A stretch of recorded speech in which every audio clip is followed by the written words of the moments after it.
The Unist'ot'en call to action.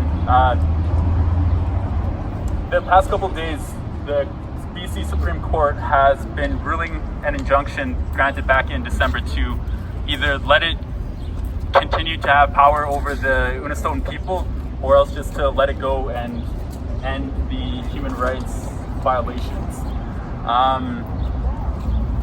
So I guess a little bit of backstory on what happened. So in the Unist'ot'en camp was made probably like 10 years ago, I think, and it was initially a way of the Unist'ot'en clan claiming sovereignty over their land, over their unceded territory.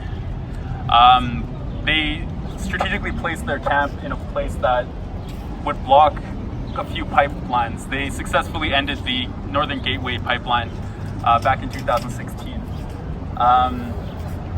Over the years, they've realized the importance of the camp and have turned it into a healing center for the people who, from their clan and other indigenous nations who have been heavily affected by colonial trauma and addiction. They are being very innovative in how they're reclaiming their culture and decolonizing themselves and their people. They are ensuring that they have a solid connection to their land, which gives them that reconnection to their culture, gives them the opportunity to teach their young people their language that was taken through residential schools. So the Unist'ot'en people have been there since time immemorial, and recently with the Coastal GasLink injunction, the injunction allowed Coastal GasLink access to the RCMP, and the RCMP crashed the Unist'ot'en and Gitdumt'en checkpoints back in January 7th, 2019. So they came out for us they asked for us to come and support them, to help them protect their water, protect their land, their cultural freedom. And yeah, here we are. Water is life! Nice to see our allies. Really deadly to see you here. I got to sit with Molly Wickham this past week, one of the spokespeople for the Gitdumt'en clan, and they have a system of governance there that has not been extinguished ever since they've started to come together as a community and as a people. And they won in 1997 the Delgu case, which basically gave them it's been recognized at the highest courts in this nation state of Canada that their peoples have a jurisdiction over all of their territories, and the RCMP and Canada do not. So when the RCMP went in on January 7th, they stepped over their own laws, and we're really here to come together and say, no, shame on Canada for doing this. You know, I've traveled many places over the past months, and I went to Ecuador and I saw the Guanani people. And those people, they've recently won a court case against the state to protect 500,000 acres of Amazon rainforest. Yes. And the Amazon rainforest is a huge carbon grabber. Most of the world's carbon is grabbed by there. The boreal forest, our own forest, takes up 22% of the world's carbon, which is no joke, and it still exists. And that oil that they're extracting from Fort McMurray runs down deep into Edmonton, and then they're trying to push it through their territory. And their territory is pristine. Molly herself said to me the other day that the town of Smithers, which is nearby, is a hole. It's an ugly hole. But their territory and their community and their people are beautiful. The Unist'ot'en people, they've been together and standing together with the Unist'ot'en for over 10 years. 10 years! And they stand on truth. The fact of the matter is their people have complete jurisdiction over their own territory, and Canada needs to acknowledge that. And Molly Wickham herself said to me that their community and Canada, if Canada really wants to get behind, if environmentalists in general want to get behind the environmental agenda, everybody needs to start hopping on this idea of Indigenous sovereignty and Indigenous self-governance. Yes.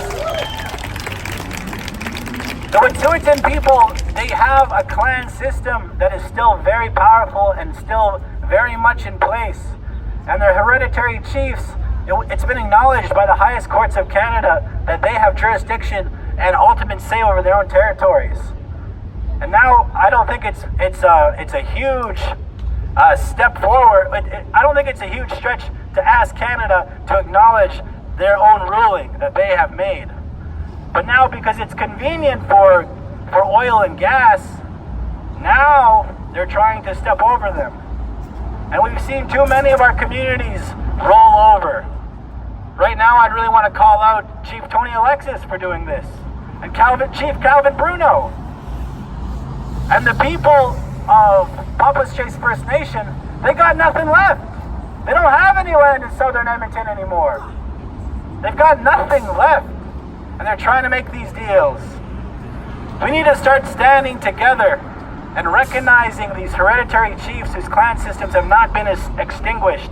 The Indian Affairs Chief and Council does not have ultimate say in our territories.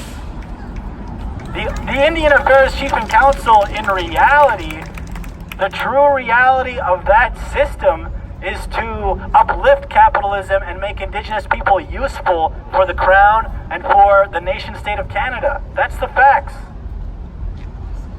All of you are starting to see the reality that is the history of Indigenous peoples. It's not a pretty history, and it's something we have to all start to come together and accept, that Indigenous peoples have been wronged. And you have to give back to Indigenous peoples. You have to. Because all the success that you see today within this nation state of Canada, it is on the backs of Indigenous peoples. And when we say genocide, we mean genocide. There are communities of the Dene There are communities of the Cree that have been completely wiped out. Yes, the Cree people and the Unist'ot'en people, we exist as a whole today, but we acknowledge our fallen communities who have seen our people completely wiped out in some cases. I am lucky to stand here today as a Unist'ot'en person. We are lucky to see our Cree allies and our Stoney Nakoda allies. And it's good to have our allies. We need them. Our Caucasian allies. I want to acknowledge all of you. And our BIPOC allies. Thank you so much for standing with us here today. We need you. We need to stand together. Yes. And in this work towards decolonization, I really want to challenge you all to start thinking about anti-indigeneity that may exist within you. And start to challenge those ideas and break them down and push them to the side. And also anti-blackness. A huge part of the colonial project was to demonize indigenous people and demonize black people. And we need to start breaking down these ideals. And for all of our indigenous relatives here today, we've all seen this happen in our communities. We've all seen anti-blackness and anti-indigeneity.